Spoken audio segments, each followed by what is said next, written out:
Assalamualaikum warahmatullahi wabarakatuh. Kembali lagi dalam acara Health Talk Rumah Sakit JIH Solo. Kali ini kita akan mengangkat topik mengenai waspada glaukoma penyebab kebutaan. Kali ini bersama dengan expert speaker kita dengan Dr. Raharjo Kuntoyo, spesialis mata konsultan. Beliau adalah seorang dokter spesialis mata, subspesialis glaukoma di Rumah Sakit JIH Solo. Sebelumnya kita kenalan dulu ya dengan Dr. Raharjo sebagai expert speaker kita pada siang hari ini. Selamat siang Dr. Raharjo, Assalamualaikum. Sudah siap dokter untuk menyambut Health Talk kali ini? Siap, baik dokter. Nanti akan ada pertanyaan dokter dari sahabat JIH Solo baik di IG Live maupun di YouTube Live nih dokter.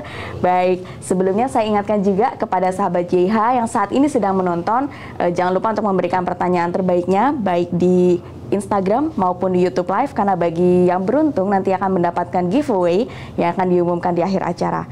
Oke, mungkin tanpa perlu berlama-lama lagi nih, mungkin kita akan membahas lebih lanjut nih seputar glaukoma yang mungkin belum banyak topik nih yang membahas mengenai glaukoma ini, dan ternyata glaukoma ini salah satu penyebab kebutaan. Nah, mungkin tanpa perlu berlama-lama lagi, kita langsung aja nih, kita tanya langsung ke Dr. Raharjo seputar glaukoma. Baik dok, mungkin boleh dijelaskan nih dok, kita bicara sharing santai ya dok ya seputar glaukoma. Sebenarnya apa sih dok yang dimaksud dengan glaukoma ini dok? Silakan. Ya, terima kasih. Assalamualaikum warahmatullahi wabarakatuh. Waalaikumsalam. Selamat siang sahabat JIH. Ya.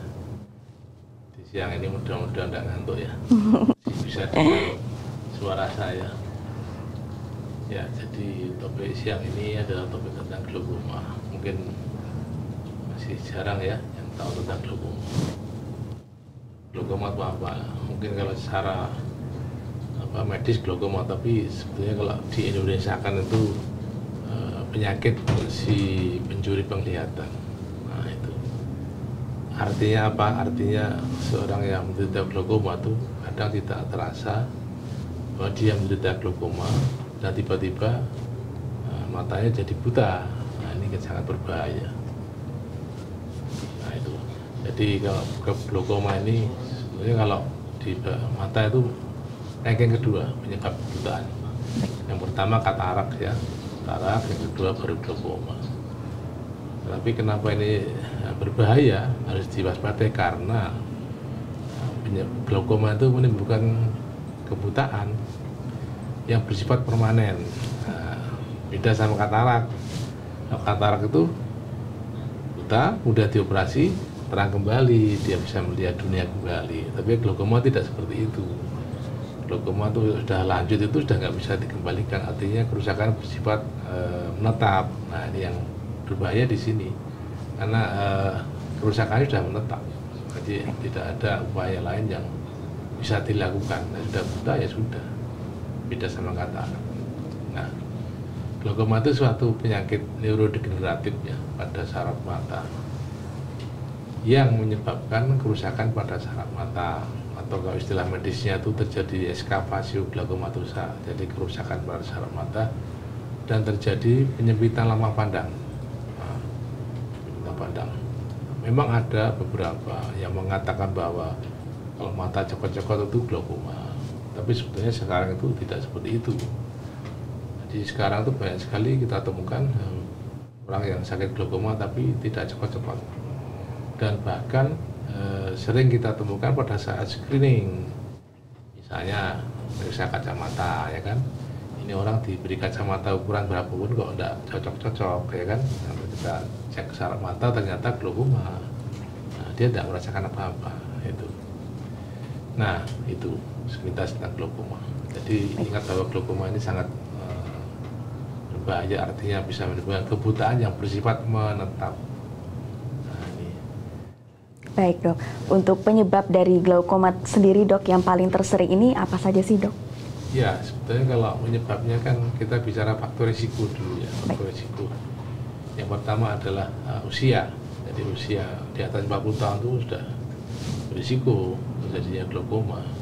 Yang kedua orang yang punya riwayat keluarga, dia ada orang tua atau kakek neneknya glaukoma, kemungkinan bisa diturunkan pada anak atau cucunya.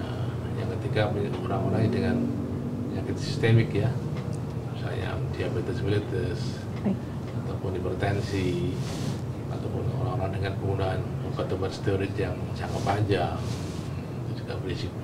Selanjutnya adalah riwayat trauma. Jadi trauma pada mata juga berdampak bisa terjadinya glaukoma. Ya, selanjutnya adalah orang dengan berkacamata tebal ya, myop, juga bisa berisiko terjadinya glaukoma. Itu faktor risiko. Sedangkan penyebab glaukoma ya tergantung jenis glaukomanya. Di glaukoma itu dibagi 3 ya jenisnya, glaukoma yang disebut primer, sekunder, dan kongenital ya itu. Ya kalau primer memang nggak tahu, sebabnya tidak diketahui kalau primer. Kenapa? Karena glaukoma primer itu lebih ke bersifat herediter, jadi ada riwayat keluarga. Yang kedua bisa terjadi pada 2 mata ya, jadi kanan kiri bisa terjadi, dan biasanya bersifat kronis. Nah, yang sering terjadi ini yang disebut sebagai si pencuri penglihatan itu yang primer ini ya. Sedangkan yang jenis sekunder itu penyebabnya macam-macam, ya kan. Satu bisa karena lensa ya. Orang katarak itu juga bisa jadi glaukoma, tergantung derajat atau stadiumnya, ya kan. Kemudian infeksi pada bola mata juga bisa jadi glaukoma. Kemudian kelainan pada gula ya, diabetes mellitus juga menjadi glaukoma. Trauma bisa jadi glaukoma. Itu beberapa penyebab daripada glaukoma. Sedangkan kalau pada bayi ya kongenital, jadi jangan dikira glaukoma itu hanya milik orang tua atau dewasa, tapi juga terjadi pada bayi ya. Disebut glaukoma kongenital itu karena tidak terbentuknya pintu keluar istilahnya. Jadi murakos tidak bisa keluar sehingga terjadi peningkatan tekanan dan jadi glaukoma seperti itu. Baik dokter.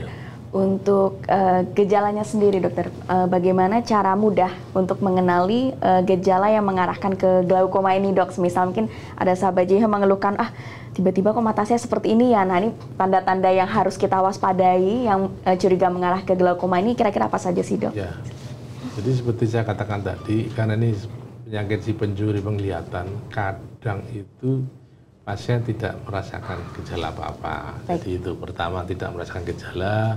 Yang kedua mungkin matanya merasa kemeng-kemeng atau cepat lelah, terus sering berganti kacamata ya, jadi sudah di optik A nggak cocok, optik B tidak cocok dan sebagainya, itu curiga ke arah sana.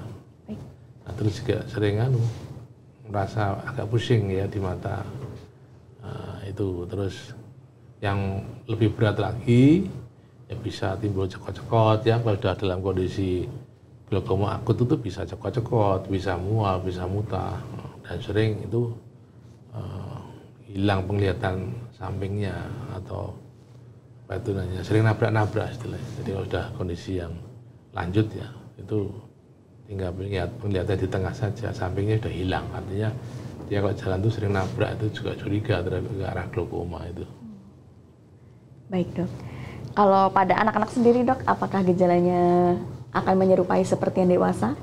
Lain, kalau anak-anak lain. Jadi kadang-kadang itu di masalah kalau anak punya kacamata yang tebal ya, istilahnya min yang tinggi di atas 6 ya, itu memang berisiko terjadi glaukoma. Dan itu harus diperiksakan secara rutin dan tidak memeriksakan tekanan bola mata. Jadi kalau dicek tekanan bola mata, kita periksa ternyata tinggi ya, kemungkinan dia jadi glaukoma. Atau penggunaan kacamata yang tidak pas terus, sering ukurannya berubah-ubah dan sebagainya, ini juga perlu dicurigai ke arah glaukoma. Baik. Ya. Baik dokter, untuk screening dok, kira-kira untuk mendeteksi awal-awal pada saat untuk mengetahui adanya kondisi glaukoma ini bisa dengan apa saja sih dok screening yang bisa kita lakukan? Yang penting pemeriksaan tajam penglihatan ya. Baik. Jadi kalau dengan tajam penglihatan nanti semakin berkurang ya, semakin kabur, itu curiga. Yang kedua diperiksakan tekanan bola mata ya kan. Kalau tekanan bola matanya tinggi di atas 20, normalnya kan 10 sampai 20. Kalau sudah 20 ke atas ya curiga ke arah glaukoma. Nah, itu yang awal-awal dulu, dan nanti kalau sudah datang ke dokter diperiksa secara funduskopi kan dengan alat, kita lihat funduskopinya apakah ada kelainan pada saraf optiknya ya, saraf matanya. Kalau memang terjadi kerusakan ya skapasio itu sudah kita curiga itu sudah ke arah glaukoma gitu. Baik dokter. Ya. Untuk langkah pengobatan dokter yang sekiranya bisa dilakukan pada kondisi glaukoma ini seperti apa sih dok? Prinsip pengobatan pada glaukoma yang pertama adalah menurunkan tekanan bola mata, itu yang utama ya. Tekanan bola tinggi diturunkan dengan obat-obatan. Yang kedua itu dengan cara melancarkan aliran, jadi outflow-nya, jadi inflow-nya dikurangi, outflow-nya dilancarkan supaya tidak terjadi stagnasi daripada murakos di dalam bola mata yang berdampak pada peningkatan tekanan bola mata. Itu prinsipnya seperti itu. Nah, dari itu kemudian ada beberapa cara ya kan. Nah, ada 3, yaitu yang pertama dengan medikamentosa ya, dengan obat-obatan. Memang semua diawali dengan obat-obatan ya. Kalau dengan obat-obatan tidak adekuat ya, masih tinggi, kita langkah berikutnya yaitu dengan non-invasif ya, dengan cara laser ya. Ada jenis-jenis laser tergantung jenis glaukomanya. Nah, setelah dengan laser tidak ngaruh ya, masih kurang adekuat, baru dilakukan tindakan pembedahan. Itu. Baik dokter, berarti secara prinsipnya ada 3 tadi cara ya dok ya. Iya. Tapi memang diawali dengan pemberian terapi obat-obatan terlebih dahulu dok. Baik dok, ini mungkin sudah masuk ada beberapa pertanyaan dokter, mungkin kita kupas sedikit mengenai pertanyaan dari sahabat JIH. Yang pertama dokter, apakah glaukoma bisa disebabkan karena genetik dokter? Bagaimana langkah pencegahannya? Ya, seperti saya sebutkan tadi bahwa ada faktor riwayat keluarga atau genetik, terutama yang jenis primer ya. Jenis primer itu biasanya tidak diketahui ya, artinya secara tiba-tiba dia menjadi kabur dan sebagainya. Nah, caranya dengan screening ya, diperiksakan ke dokter mata. Apalagi kalau orang tua kedua orang tuanya atau neneknya pernah ada glaukoma. Biasanya kalau ditanya itu, orang tuanya dulu tiba-tiba buta begitu ya, nggak ada apa-apa, tiba-tiba buta lah, itu sudah curiga kemudian glaukoma. Nah, kalau ada riwayat keluarga yang glaukoma, ini saya kira semua anak-anaknya ya sebaiknya di screening, diperiksakan dokter mata. Nanti di sana akan diperiksa ya kan, tekanan bola matanya bagaimana, saraf optiknya bagaimana. Nah, itu ketahuan nanti ternyata ada riwayat keluarga. Nah, kalau memang sudah begitu ya harus kita tangani secepatnya supaya tidak terlambat. Baik dokter. Kalau untuk usia memulai screening yang dianjurkan, kira-kira di usia berapa dokter? Semisal memang pada kondisi pasien ini semisal ada riwayat keluarga sebelumnya dok. Ya paling tidak kalau dia memang ada riwayat keluarga ya segera saja. Biasanya pada dewasa sudah terasa itu. Bagi dia berkacamata, ingat bahwa kedua orang tua kacamata, anaknya kacamata itu juga faktor risiko, harus diperiksakan untuk memastikan apakah glaukoma apa enggak gitu. Baik dokter, berarti sesegera mungkin ya dok ya pada kondisi seperti ini. Baik, semoga bisa menjawab pertanyaannya ibu ya. Kemudian untuk pertanyaan selanjutnya, dok, red flag apa saja yang harus diwaspadai jika terjadi glaukoma primer ini ya, akut sub. Apa tuh pas ya, glaukoma primer mungkin ya dok ini. Oke, silakan dok.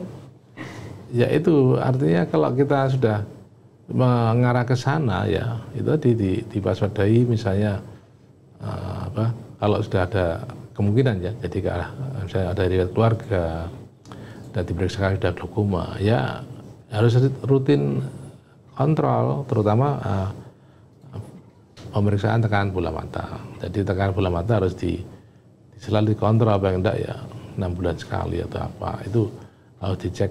Kalau memang nggak ada apa-apa ya nggak masalah. Yang kedua, pemeriksaan lapang pandang, perimetri ya kan, ada itu, apakah ada penyempitan pada itu. Nah, itu kalau sudah ada mulai ada penyempitan, nah kita khawatir nanti timbul progresivitasnya tambah cepat sekali itu.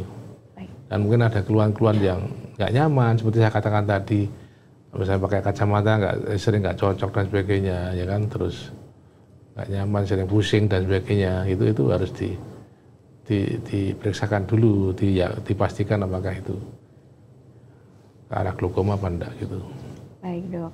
Karena lebih baik segera terdeteksi ya dok ya, daripada nanti menjadi pencuri penglihatan kita ya dok ya di kemudian hari. Iya kan, semakin awal semakin dini lebih baik. Kenapa? Karena glaukoma itu bersifat irreversible. Jadi nanti udah lambat terlanjur berat ya, nanti tidak bisa dikembalikan lagi penglihatan. Ini berbahaya sekali. Makanya lebih baik screening lebih dini daripada nanti terlambat. Baik dokter, oke, kita lanjut ke pertanyaan berikutnya dok. Selamat siang dok, mau bertanya jika mata sudah terjadi kebutaan, tindakan apa yang bisa dilakukan jika berobat di Rumah Sakit JH Solo, lalu berapa persen tingkat kesembuhan mata jika sudah dioperasi? Jadi begini, kembali lagi kalau udah buta ya kita mempertahankan aja. Misalnya buta itu kan batasannya visus 3/60 ya, bukan 0 ya, jadi 3/60. Dia masih bisa melihat jari ya, kira-kira orang jalan masih bisa gitu. Jadi kita pertahankan dengan cara itu tadi, pengobatan secara rutin ya, supaya enggak tekanannya tidak meningkat ya, sehingga bisa terkontrol dan itu lebih baik. Nah, kemudian mungkin mulai kalau yang lebih lanjut ya, yang lebih berat lagi, mungkin kita latih kemandirian. Jadi kita latih yang nggak bisa melihat ya kita latih kemandiriannya ya, rehabilitasi kebutaan kan, mungkin diberi pekerjaan ataupun keterampilan dan cara-cara dia berjalan ya pakai tongkat itu.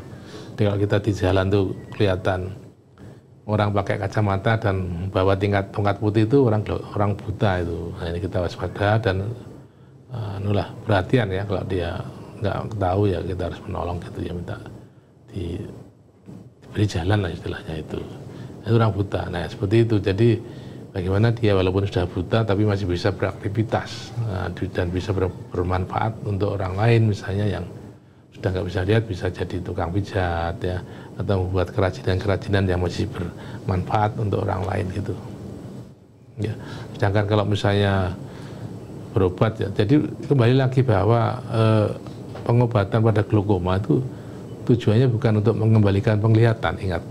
Jadi tujuannya yang pertama adalah mempertahankan penglihatan sudah ada dan mencegah supaya tidak lebih jelek. Itu aja, tapi tidak bisa mengembalikan penglihatan. Nah, walaupun dioperasi. Jadi jenis operasi apapun tuh pada pasien glaukoma ya, yang jenis yang primer itu untuk mempertahankan keadaan sudah ada, menstabilkan tekanan bola mata. Karena kalau tekanan bola mata tinggi itu bisa merusak saraf mata juga gitu. Ya. Baik dokter, berarti mungkin ini yang perlu diedukasi pada saat di awal ya dok ya, pada saat sebelum memberikan terapi kepada pasien ya dok ya. Betul. Baik. Jadi memang tujuan utamanya adalah menstabilkan ya dok ya tekanan bola mata sama mempertahankan kondisi penglihatan ini. Cuma memang untuk mengembalikan 100% menyembuhkan kebutaannya ini yang tujuan terapinya bukan ke arah sana berarti ya dok ya. Baik, semoga bisa menjawab pertanyaannya Bu ya. Kemudian pertanyaan berikutnya dok, mohon maaf sering mendengar glaukoma karena sering main HP, makan manis dan kurangnya olahraga.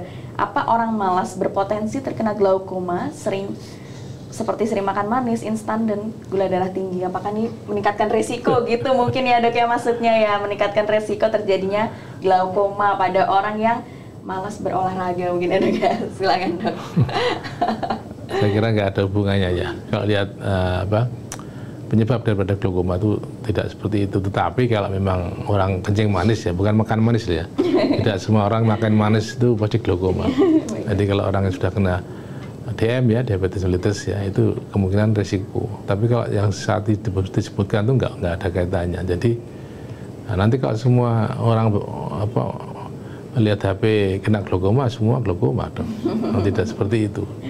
Jadi cuman ya mungkin penyakit lain yang akan muncul ya kan, kalau melihat HP misalnya terjadi CVS ya, Computer Vision Syndrome ya, berdampak pada mata sering lelah, sering berair, sering kemang, itu penyakit lain, bukan penyakit glaukoma. Jadi ada penyakit lain akibat daripada penggunaan gadget yang berlebihan.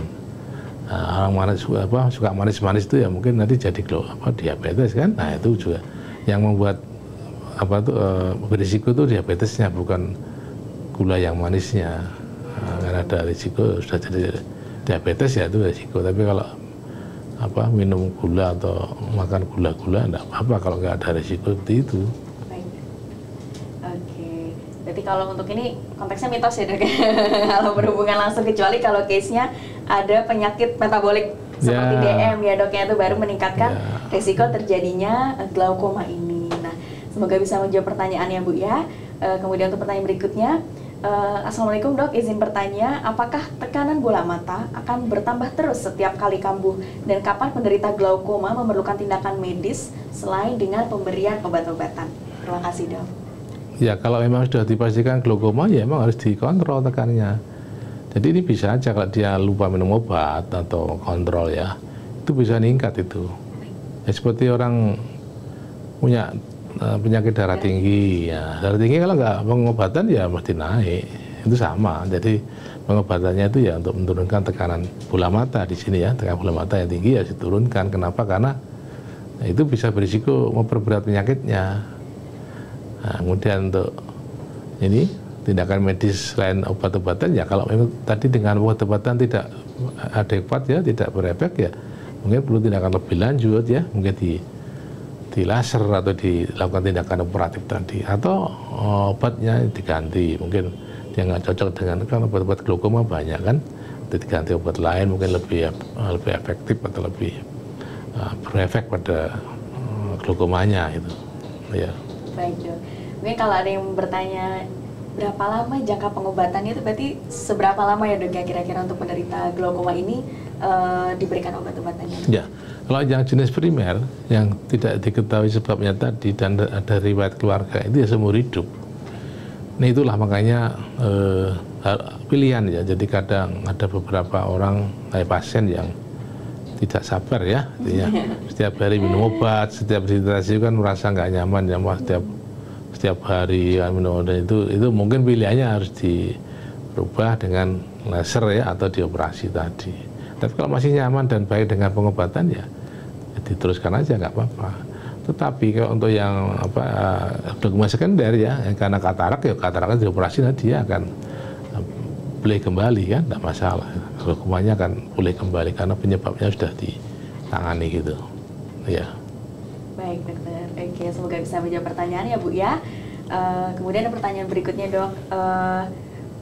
Nah, Dokter Harjo, apakah perbedaan antara katarak dan glaukoma ini dok? Nah mungkin ada yang masih bingung membedakan ya dok ya, ini perbedaan terletak di mana ya gitu, dan apakah pengobatan dan cara mencegahnya juga sama? Terima kasih dokter, silakan dok. Iya, itu lain ya. Jadi gini, kalau katarak itu kekeruan pada lensa, kalau glaukoma itu kerusakan pada saraf mata. Jadi mungkin secara anatomi kalau lensa kan di depan ya, untuk media refrakta ya, untuk melihat. Sedangkan glaukoma itu di saraf mata bagian belakang. Jadi ya beda, tetapi keduanya bisa berkaitan. Nantinya orang yang lensanya keruh ya, katarak itu bisa jadi glaukoma, ingat itu. Jadi ada orang-orang yang katarak dan takut dioperasi, ya ini kadang-kadang itu membiarkan kataraknya akhirnya jatuh ke jenis katarak yang komplikata, ya kan? Itu jadi glaukoma, itu berbahaya juga. Kenapa? Karena udah jadi glaukoma itu biasanya ya nggak bisa dikembalikan lagi fungsi penglihatannya. Makanya selalu kita anjurkan bahwa seorang yang terkena katarak itu sebaiknya dioperasi ya, dioperasi supaya tidak jatuh atau tidak berlanjut ke arah glaukoma. Nah sekarang kan orang takut kan kalau dioperasi. Nah di CH itu saya nggak perlu takut. Kenapa? Karena katarak di CH tidak dioperasi, hanya dibersihkan saja dengan alat yang canggih kan, dengan cara vakuum-emulsifikasi, nggak perlu jahitan, cepat sekitar 20 menit selesai, dan tidak perlu opnam, langsung pulang. Nah, nggak usah takut, nggak disuntik, nggak apa-apa, kan cuma ditetes saja. Nah itu silakan kalau di CIH, jadi bisa kita layani supaya supaya tidak terjadi glaukoma gitu. Baik. Ya. Berarti memang kita punya teknologi yang berbeda ya dok ya, dengan teknologi vakum ini ya dok ya, sehingga boleh dibilang minimal invasif ya dok, untuk mengurangi ketakutan dari sahabat JH yang misalkan takut dengan metode operasi ini ya dok ya. Nah memang kalau katarak yang tidak terobati ini seperti yang sudah dijelaskan oleh Dr. Raharjo bahwa memang bisa menimbulkan komplikasi lanjutan ya dok ya, seperti salah satunya glaukoma, topik yang kita bahas hari ini. Nah, mungkin ada yang bertanya juga nih dok, mungkin sebelumnya sudah disinggung juga dari Dr. Raharjo. Tapi kan nggak apa-apa dok, misalnya ditambahkan, apakah glaukoma bisa sembuh dok? Dan saya penderita glaukoma gitu. Nah, bagaimana dok menjawab kekhawatiran dari penderita glaukoma ini? Ya, sudah saya katakan bahwa glaukoma yang jenis yang primer tadi itu memang tidak bisa disembuhkan. Artinya memang kerusakan saraf mata bersifat menetap. Yang bisa kita lakukan mempertahankan keadaan yang sudah ada supaya tidak bertambah jelek ya. Nah, caranya apa? Ya tadi sering kontrol ya, sering minum obat atau ya pokoknya supaya tekanan bola matanya bisa stabil gitu aja yang bisa. Itu yang saya sarankan, dan nggak perlu gelisah ya. Karena apa? Karena kalau rajin kontrol saya kira masih baik itu. Kadang-kadang kan orang terus jadi malas atau itu wegas, nggak nyaman sebagainya, terus saya berhenti nggak periksa tekanan bola mata. Hanya tiba-tiba tekanannya bisa 30, bisa 40, kan itu sangat berbahaya. Artinya bisa menekan saraf mata jadi rusak. Jadi saya sarankan ya rajin kontrol aja ya untuk yang sudah terkena glaukoma. Ya seperti orang diabetes itu kan, orang sudah kena diabetes ya harus rajin kontrol kan, kontrol gula darah, obat-obatan. Kalau glaukoma ya kontrol tekanan bola mata, obat-obatan glaukoma, itu sama saja dengan penyakit yang lain gitu ya. Baik dok. Oke, berarti memang ada baiknya tetap dipantau ya dok ya dengan dokter spesialis matanya. Semoga bisa menjawab pertanyaan ya Bu ya. Kemudian untuk pertanyaan berikutnya dok, bagaimana penanganan glaukoma pada ibu hamil? Apakah harus menjalani operasi dan akankah berpengaruh pada janin dalam kandungannya? Silakan dok. Ini sering tuh, seperti orang hamil harus dioperasi apa enggak gitu. Ya prinsipnya kalau orang hamil ya diutamakan kehamilannya dulu kan. Yang utama kehamilannya, glaukomanya kan nanti bisa ditangani secara medikamentosa dulu kan. Memang ada beberapa obat yang tidak boleh diberikan pada orang hamil, tapi kan secara umum boleh itu. Banyak sekali obat-obat yang bisa diberikan pada orang yang hamil. Tapi tidak ada pengaruhnya itu. Artinya glaukoma tetap jalan, kehamilan tetap jalan, tidak masalah gitu. Hanya saja kalau orang tua glaukoma ya nanti berisiko kemungkinan kalau yang primer tadi akan diturunkan pada anaknya gitu. Nanti suatu saat harus dilakukan screening terhadap anak itu, apakah menurun pada anaknya apa enggak itu. Saya kira gitu. Semoga bisa menjawab pertanyaan ya Bu ya. Yang terpenting tuh kondisi kehamilan tetap aman ya dok ya. Jadi nanti untuk penanganan glaukomanya mungkin bisa sambil beriringan ya dok ya dengan pemberian medikamentosa. Baik. Nah kemudian ada pertanyaan berikutnya lagi dok. Mungkin ini tadi sudah sempat disinggung juga ya. Dok, apakah mata minus atau plus yang terlalu tinggi bisa menyebabkan glaukoma dok? Nah mungkin ini ada pertanyaan di masyarakat ya dok ya, sebenarnya ini cukup banyak. Silakan dokter. Jadi kalau mata plus itu kan cenderung matanya kecil ya. Kenapa kecil? Sehingga dia bayangannya jatuh di belakang kan, aksisnya bola mata terlalu pendek. Jadi kalau mata yang kecil itu memang risiko juga terjadi glaukoma. Artinya terjadi penyempitan ya di bola mata sehingga outflow-nya muka juga terganggu. Nah, kalau itulah makanya orang-orang tua itu kan bola matanya tambah kecil, itu juga berisiko. Kan di atas 50 tahun tuh harusnya tetap kontrol ya, screening untuk glaukoma. Kenapa? Karena risiko 40 tahun ke atas itu risiko glaukoma, salah satunya karena kondisi mata yang semakin mengecil, yang terjadi hipermetrop tadi lah. Sedangkan kepada orang yang miyop tinggi atau men tinggi itu memang lensa cenderung ke cembung gitu ya. Lensa cenderung cembung sehingga dia mendorong manik mata ya, iris itu ke depan sehingga menutup aliran akuas itu jadi glaukoma. Nah itu biasanya itu karena risiko lensa yang mencembung sehingga dia akan menutup aliran jadi glaukoma. Jadi saya sarankan kalau orang punya miyop yang tinggi ya sebaiknya diperiksakan satu, periksakan tekanan bola matanya, kedua diperiksakan saraf matanya apakah sudah terjadi kerusakan pada saraf mata apa enggak itu ya. Baik dok, jadi memang risiko tinggi ya dok ya, jadi sebaiknya diperiksakan untuk mengetahui kondisi lebih lanjutnya, dan memang jika membutuhkan tindakan nanti akan ditata laksana lebih lanjut oleh dokter spesialis matanya, atau mungkin kalau Bapak Ibu yang mau konsul dengan dokter Raharjo nanti bisa ya dok ya? Bisa. Baik dok. Nah, mungkin ini dok, apa saja lifestyle yang perlu dihindari untuk mencegah terjadinya glaukoma ini? Silakan dokter. Yang jelas kalau belanja nggak menimbulkan glaukoma ya. Jadi ada kehidupan yang sekarang mulai banyak ya, seperti minum alkohol, merokok, itu kan bisa ke arah glaukoma itu. Jadi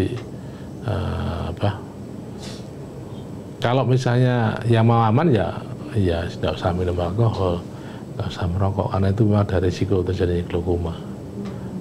Paling bagus ya minum makan sayuran, buah-buahan itu kan antioksidan tinggi, itu kan bagus ya, itu bagus untuk supaya tidak terkena glaukoma.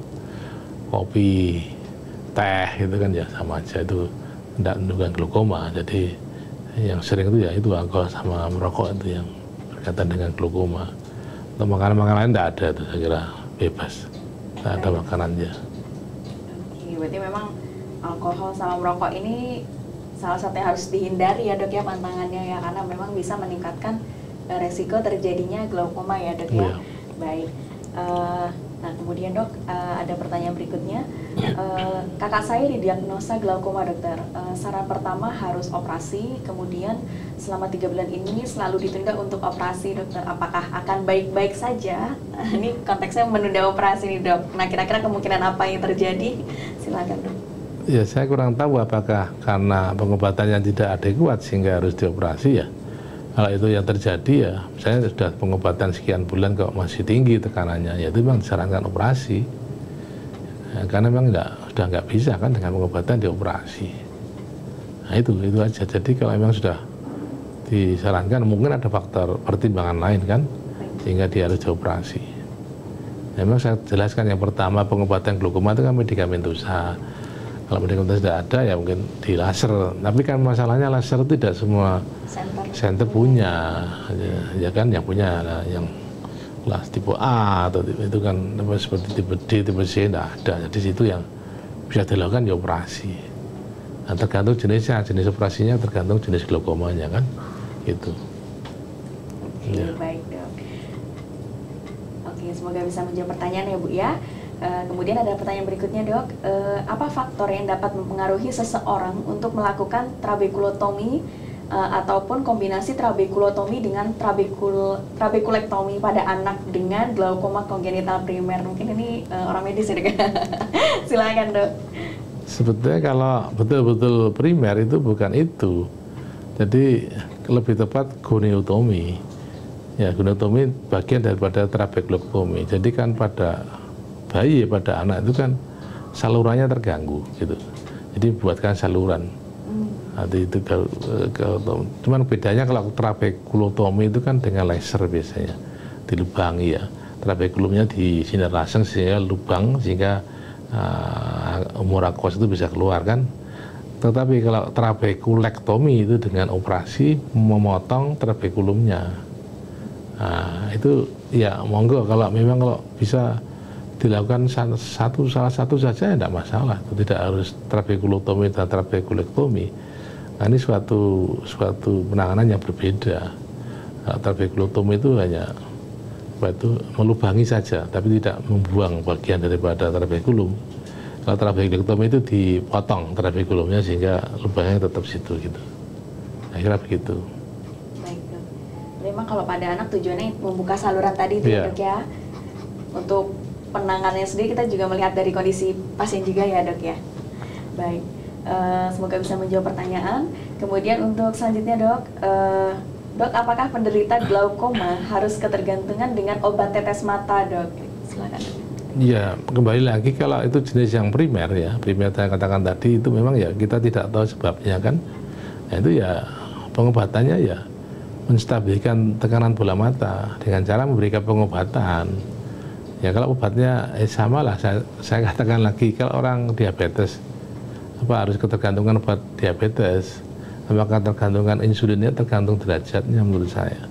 Jadi kalau glaukoma, kalau memang tekanannya bisa dikendalikan ya saya kira bisa diatur lagi. Ya, saya obat tadinya 2 kali, sekarang bisa 1 kali kan begitu, tergantung daripada kondisi tekanan bola mata ataupun kerusakan saraf matanya yang lain seperti apa.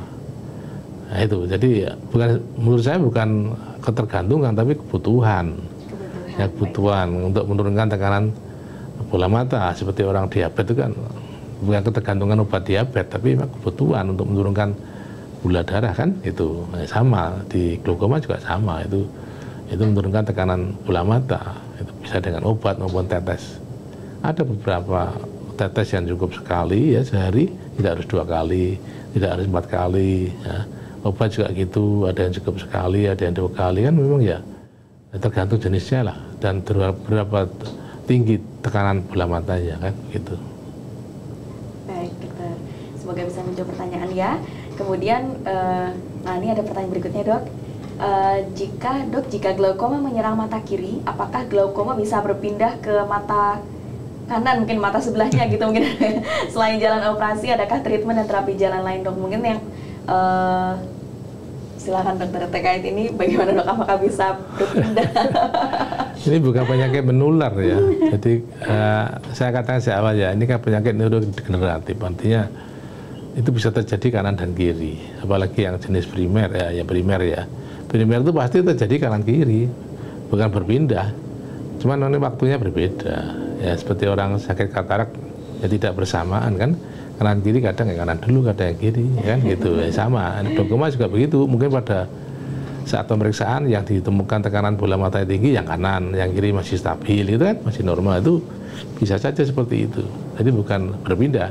Nah, kalau operasi ya itu, ya tadi saya katakan, jadi jalannya tadi pertama medikamentosa, yang kedua dengan invasif dengan laser, yang ketiga dengan pembedahan ya atau operasi.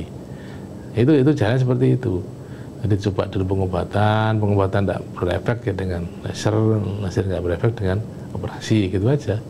Nah, sekarang tergantung sampai mana ini glaukomanya, apakah dengan pengobatan tidak berefek atau masih berefek.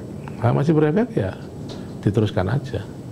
Ya, teruskan aja. Cuma kadang gini masalahnya, kalau ya kembali lagi nggak nyaman ditetes setiap hari, minum obat setiap hari. Kadang orang mengatakan, oh saya tuh nggak merasa sakit kok, tetap minum obat kan gitu kan.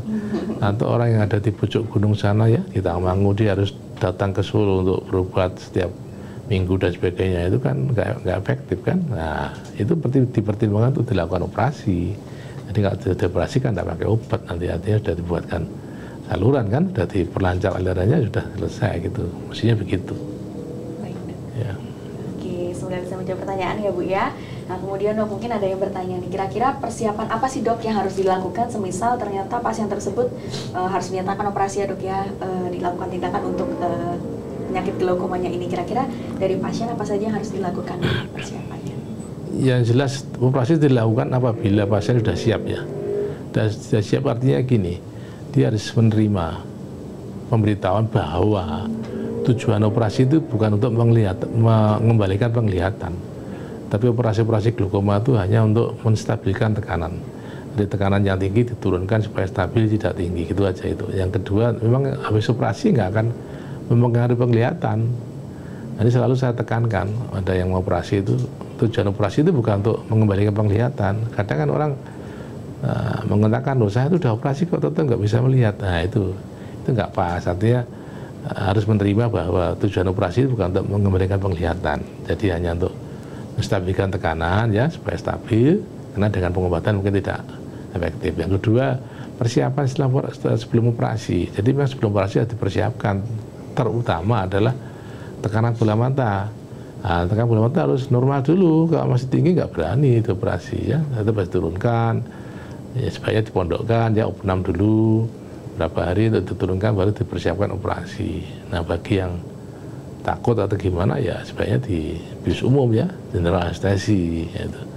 Ada persiapan lain, mungkin penyakit gula, penyakit hipertensi dan penyakit lain harus disertakan, diperiksa keamanannya itu dulu ya. Berarti memang yang terpenting kondisi matanya pada saat akan dioperasi, kondisi tekanan bola matanya stabil gitu? Iya, iya. Baik. Okay. Nah, kecuali yang akut ya. Nah, glaukoma akut kan memang ya harus segera ya, karena dia tidak segera dioperasi, tekanan tinggi ya, nanti berbahaya juga dibiarkan. Memang ada beberapa persiapan yang khusus, yang katanya pemberian infus tertentu ya, obat-obat tertentu untuk segera menurunkan dan segera dioperasi. Itu beda sekali kalau yang biasa gitu. Kalau untuk akut berarti untuk pendekatan emergensi ya dok ya? Emergensi. Untuk menyelamatkan supaya mencegah kebutaan tadi. Betul, betul ya. Baik dok. Oke, semoga bisa menjawab pertanyaannya Bu ya. Kemudian dok, ini ada yang bertanya nih dok. Adakah penanganan khusus di Rumah Sakit JH Solo pada penderita glaukoma dok? Silakan dok. Nah, sebetulnya saya kan konsultan glaukoma kan, jadi semua sudah saya lakukan di Rumah Sakit JH termasuk operasi terbaru ya, operasi yang terbaru itu glaukoma implan. Jadi mungkin glaukoma implan itu hanya kita kerjakan di Rumah Sakit Muarti sama di JH ini. Jadi kalau sudah terakhir ya sudah dioperasi sana operasi sini, saya sudah terminal artinya sudah muter kemana-mana ya, obatnya sudah banyak, sudah pernah dioperasi, tetap tinggi tekanannya biasanya kita operasi dengan teknik terbaru yaitu dengan cara implan, pemasang implan. Jadi implan ini dipasang, memasang san ya, selang itu dari dalam mata keluar supaya alirannya jadi lancar. Nah itu sudah pernah kita lakukan di JH ini. Jadi di sini bisa kalau mau melakukan apa bisa di sini. Baik dok. Ya. Oke, berarti ada teknologi glaukoma implan tadi ya dok ya yang membedakan ya dok dari santer-santer lain ya dok. Oke, baik. Kalau untuk katarak tadi kita juga punya vaku ya dok. Oke, baik dok. Nah kemudian dok dulu pernah didiagnosa suspek glaukoma, namun setelah bertahun-tahun tekanan bola matanya ini normal dan lupa kontrol, lupa kontrol konteksnya dok. Bagaimana dok kalau pada kondisi seperti ini? Berarti tetap apakah harus kontrol mungkin ya dok ya pada kondisi ini atau bagaimana dok? Silakan. Ya, yang begini ya. Jadi sebetulnya kalau saya mengatakan itu kan glaukoma primer itu kan si pencuri penglihatan. Jadi kadang kita tuh tidak tahu ya apakah yang terjadi. Ingat bahwa kontrol itu bukan hanya kontrol tekanan bola mata, tapi mengontrol keadaan saraf mata, ya kan? Lakukan funduskopi dan sebagainya itu kan melihat pada saraf matanya, apakah sudah terjadi kerusakan belum. Memang ada sih jenis glaukoma yang tekanannya nggak tinggi, ada itu. Anak-anak normotensin glaukoma itu tekanannya normal, tapi dia glaukoma. Kenapa? Karena memang sudah terjadi kerusakan lambang pandang dan kerusakan pada saraf mata, eskapasi itu. Nah, ini kadang-kadang tidak disadari. Jangan menganggap bahwa tekanan bola mata normal pasti tidak glaukoma. Nah, tidak seperti itu. Karena itu sering kita temukan pada saat screening di poli ya. Saya ada orang yang sering ganti kacamata, tekanannya normal tuh. Tapi begitu kita lakukan funduskopi, glaukoma ketemu, ternyata glaukoma. Jadi itu yang harus dilakukan ya, harus kontrol secara rutin ya, untuk memastikan apakah saraf matanya masih baik atau sudah terjadi glaukoma gitu. Baik dok. Tapi memang normotensin glaukoma ini juga cukup menarik ya dok ya, karena karena dianggap tekanannya normal, namun ternyata setelah dicek langsung dengan dokter spesialis mata ternyata ditemukan kecurigaan yang mengarah glaukoma ini ya dok ya. Nah, mungkin ini yang harus diwaspadai juga nih untuk sahabat JH terkait dengan tekanan bola mata normal namun ternyata kondisi glaukoma. Nah, semoga bisa menjawab pertanyaan ya Bu ya. Kemudian, nah mungkin ini dok, tadi pertanyaan sebelumnya sempat ada yang menanyakan terkait dengan mata miop tinggi, minus, kemudian plus. Nah ini saat ini ada yang bertanya mengenai mata silinder dok. Nah untuk kondisi pada mata silinder ini bagaimana ya dok? Tebal lensanya apakah rentan kena glaukoma? Apakah dengan lasik ini bisa sembuh? Silakan dok. Jadi orang kabur ya, jadi orang kabur itu kan bisa karena kornea ya, kelengkungan kornea atau bisa karena lensa. Nah, sedangkan kalau lasik itu kan pada korneanya ya, lensanya masih ada di dalam tuh. Jadi yang ditangani hanya kornea saja. Dengan mata silinder itu biasanya lebih ke kornea karena kelengkungan korneanya tidak teratur ya, jadi silinder begitu. Nah, sebetulnya kalau memang ada glaukoma ya sebaiknya ya tetap dilakukan penanganan glaukoma. Karena lasik itu hanya menangani untuk supaya bisa melihat dengan jelas ya. Yang tadinya min jadi tidak berkacamata. Itu hanya menangani korneanya. Jadi korneanya di lasik itu, tapi glaukomanya kan di belakang, di saraf matanya sana. Nah, itu berkaitan dengan tekanan bola mata, ya kan? Nah, kalau tekanan bola matanya bisa tinggi, bisa jadi kerusakan. Hanya saja kalau saya sarankan kalau orang-orang lasik ya harus lebih sensitif memeriksakan tekanan bola mata. Kenapa? Karena korneanya sudah ditipiskan istilahnya. Nah, itu juga harus hati-hati istilahnya. Kadang kan penipisan daripada kornea akibat lasik itu akan berdampak pada ukuran yang tidak signifikan. Nah, karena yang diukur kan tekanan bola mata yang di kornea itu. Jadi kalau kornea tipis kan kesannya tinggi dan sebagainya itu atau lebih rendah itu kan harus dipikirkan itu. Ya. Baik, Dok. Nah itu tidak membuat lasik tidak membuat sembuh. Nah lasik itu menangani korneanya bukan menangani saraf matanya itu. Oke, berarti kalau untuk pendekatan treatment lasik pada glaukoma ini boleh dibilang kurang tepat ya? Oh, tidak tepat ya. Baik, Dok. Ya. Oke, nah, ya mungkin ini, Dok, kalau untuk yang perlu diperhatikan pada saat pos operasi pada pasien glaukoma kira-kira apa saja, Dok? Maksudnya operasi apa ya? Operasi misal trabekulektomi dan lain sebagainya pada pasien yang glaukoma pos operasi. Oh, ya nanti kita berikan pengobatan ya, terus pasti kita cek tekanannya lah ya. Ini tekanannya sudah stabil atau belum? Nah, ini kadang-kadang seperti itu. Atau kita juga harus kita evaluasi apakah ada infeksi apa enggak itu. Nah, kalau infeksi nanti jadi lain penyakitnya, ya bukan glaukoma lagi, jadi infeksi ini. Tapi jelas kalau kita evaluasi ya tekanan bola mata itu harus kita evaluasi ya. Dipantau terus gitu, Dok? Ya. Baik, Dok. Kemudian ada pertanyaan berikutnya, Dok. Dokter, jika sudah di laser, apa saja do and don'ts agar glaukoma ini tidak terulang kembali? Apakah ada jenis makanan ataupun suplemen tertentu pada mata yang bisa dikonsumsi untuk dapat meningkatkan kesehatan mata ini, Dok? Silakan. Ya sebenarnya sama saja ya. Jadi di laser pun juga harus sama ya. Kalau laser sebenarnya enggak harus begini begitu ya. Yang penting sudah di laser ya. Kita cek tekanannya. Pada saat kontrol ya kita cek aja gitu. Cuman kalau laser kan setelah dilakukan pengobatan lama tidak efek kan, terus di laser. Maaf. Kemudian jenis makanan itu ya seperti saya katakan tadi ya, yang terutama yang mengandung antioksidan bagus itu dipakai aja ya. Baik, Dok. Berarti yang mengandung alkohol, kemudian merokok itu ada baiknya dihindari juga ya, Dok ya, pada saat proses recovery dari operasi laser ini gitu. Ya, jadi memang ya harus dievaluasi lagi lah istilahnya. Baik, Dok. Oke. Mohon maaf saya batuk. Oke, mungkin bagi sahabat JH yang masih mau memberikan pertanyaan melalui Instagram ataupun YouTube bisa memberikan pertanyaan melalui kolom chat ya. Nanti mungkin akan disampaikan kepada expert speaker kita. Mungkin masih ada pertanyaan berikutnya. Oke, baik. Mungkin ini apakah masuk pertanyaan terakhir ini? Oh ya, Dok.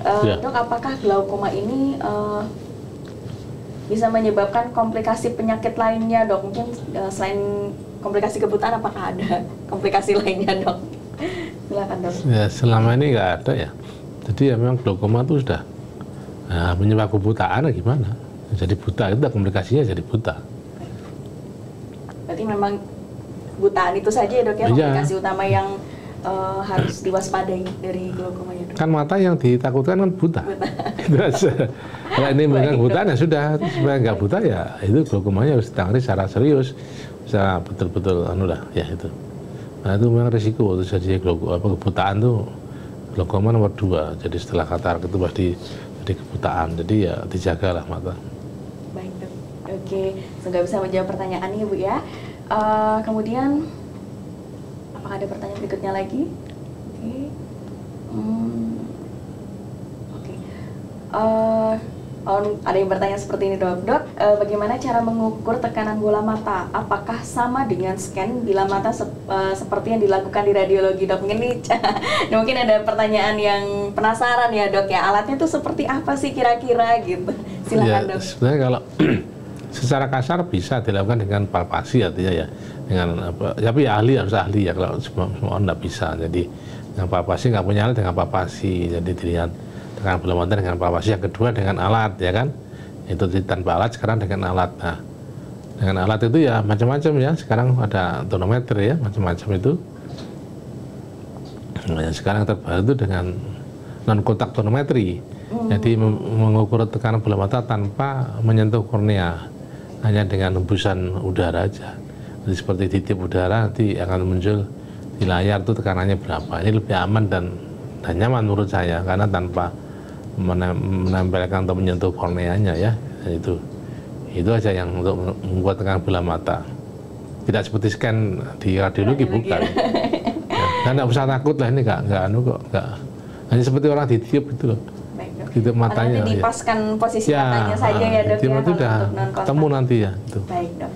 Oke, jadi memang untuk cara scan-nya ini berbeda ya dengan radiologi. Tapi mungkin kalau sahabat JH penasaran atau sekalian itu mau screening terkait dengan kondisi kesehatan mata saat ini, mungkin bisa konsultasi lebih lanjut nih untuk mengukur tekanan bola mata. Nggak apa-apa ya dok ya, walaupun sebenarnya tidak ada keluhan sebelumnya gitu. Karena memang itu sendiri adalah sebagai salah satu upaya untuk deteksi dini untuk menilai kesehatan mata kita saat ini. Iya. Baik. Mungkin ini pertanyaan terakhir dok. Dok, sampai sekarang saya menggunakan air daun sirih untuk menjernihkan mata dari polusi dan debu. Apakah ini bisa menghindarkan glaukoma sejak dini? Bagaimana ini dok? Silakan dok. Ya mungkin apakah ini berefek gitu mungkin ya dok? Ya silakan dok. Saya kebetulan tidak menguasai herbal ya. Baik dok. Jadi apakah betul air sirih itu bisa menjernihkan mata? Kalau setahu saya tuh pakaian dirinso jadi putih gitu ya. Kalau mata saya nggak tahu dan saya nggak bisa jawab karena memang ya ini ilmu lain ya. Dan itu jelas tidak bisa menghindarkan glaukoma. Kenapa? Karena glaukoma itu berkaitan dengan tekanan bola mata, bukan berkaitan dengan debu atau polusi debu dan lain sebagainya di luar, itu nggak ada kaitannya. Jadi lebih ke arah dalam, jadi tetap diperiksa tekanan bola mata itu. Ya. Baik. Jadi untuk menjawab hal ini boleh dibilang kita tidak bisa ini ya dok ya, terkait hal ini ya dok ya. Baik, mungkin kita sudah masuk ke sesi penghujung acara dok. Tidak terasa, mungkin boleh dari Dr. Harjo menyampaikan closing statement dok untuk menutup sesi Health Talk pada siang hari ini. Silakan dok. Yang pertama, waspada bahwa glaukoma itu bisa menimbulkan kebutaan. Sehingga ada beberapa hal yang perlu diketahui. Satu, bila Anda usia 40 tahun harus diperiksakan walaupun tanpa gejala.